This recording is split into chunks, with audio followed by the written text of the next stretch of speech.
Hello, എല്ലാവർക്കും നമസ്കാരം. ഇന്ന് നമ്മളിപ്പോൾ ഈ കാണുന്ന ചെടി എന്ന് പറയുന്നത് ചെറൂള എന്ന് പറയുന്ന ചെടിയാണ്. ഇതിൻ്റെ പ്രത്യേകത ഇത് ദശപുഷ്പങ്ങളിൽ ഒന്നാണ് എന്നുള്ളതാണ്. എയർവ ലാനേറ്റ എന്നുള്ളതാണ് ഇതിൻ്റെ ശാസ്ത്രീയ നാമം. നമുക്ക് കിഡ്നി സ്റ്റോണിന്, കിഡ്നി സംബന്ധമായ മറ്റ് അസുഖങ്ങൾക്ക്, കിഡ്നിയിലുണ്ടാകുന്ന അണുബാധകൾ, ഇൻഫെക്ഷൻ, യൂറിനറി ഇൻഫെക്ഷൻ, മൂത്രത്തിലുണ്ടാകുന്ന അണുബാധ, അതുപോലെ മഞ്ഞപ്പിത്തത്തിനൊക്കെ ഉപയോഗിച്ചുകൊണ്ടിരിക്കുന്ന ഒരു മരുന്നാണിത്.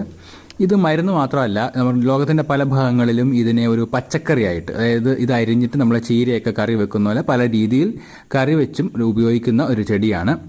നമ്മുടെ ട്രഡീഷണലി ഈ മരണാനന്തര ചടങ്ങുകൾക്കൊക്കെ നമ്മുടെ നാട്ടിൽ ഈ ചെടി ഉപയോഗിക്കുന്നുണ്ട്.